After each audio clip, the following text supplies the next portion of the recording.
Ang apat na magkakaibigan. Noong unang panahon, may malaking lawa sa loob ng gubat. Mayroong nakatirang apat na magkakaibigan.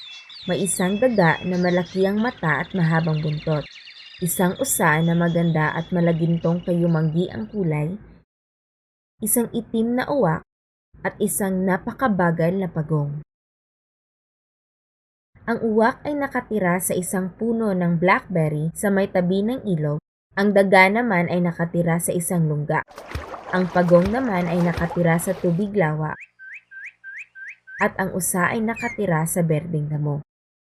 Katulad sa ibang araw, silang lahat ay nagpupulong-pulong araw-araw. Ngunit sa tagal ng paghihintay, hindi dumating si usa. Lahat sila ay nag-aalala at nagdududa kung ano na ang nangyari sa usa. Ang sabing ng uwak, "Sandali, meron akong naisip. Susubukan ko siyang hanapin."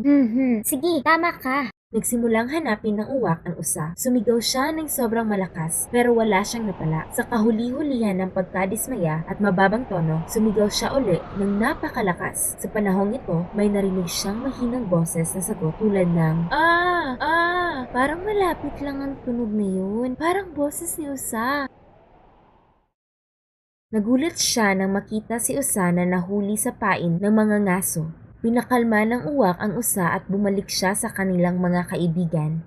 Si Pagong sa walang pag-alinlangan ay inutusan si Daga. "Puntahan niyo at sumakay ka sa likod ng uwak at punitin mo ang net gamit ang iyong matatalas na ngipin." Sa walang pag-aatubili, ang uwak at ang daga ay nagpunta na para isalba ang kanilang kaibigan. Gamit ang kanyang ngiping matatalas, pinunit ni Daga ang net para makawala si usa. Samantala, si Pagong na naglakad ng matagal ay dumating din doon. Lahat ng apat na magkakaibigan ay nagkita rin. Biglang may narinig silang ingay. Ang mga ngaso ay nasa malapit lang.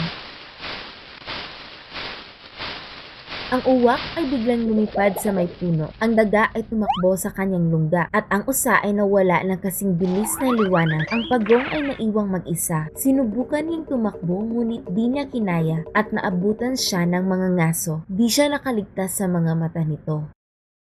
Nahuli ng mga ngaso ang pagong at inilagay niya ito sa kanyang bag. Habang naglalakad siya ay nag-isip, "May pagkain akong pagong ngayon."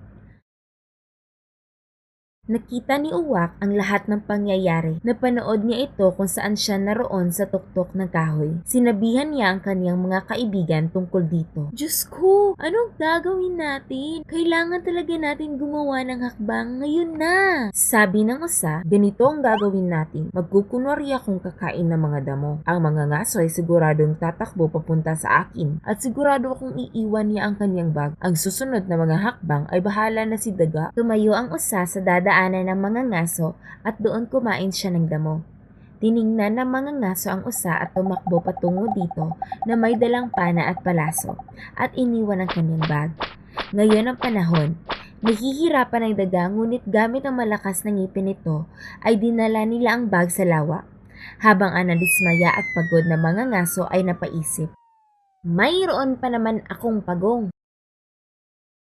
Lumapit siya sa kanyang bag at laking gulat niya na ang bag ay wala ng laman. Kawawang mga ngaso, umalis siya ng walang dala. Pagkatapos ng lahat, ang apat na magkakaibigan ay tumira sa tabing ilog na matiwasay at masaya.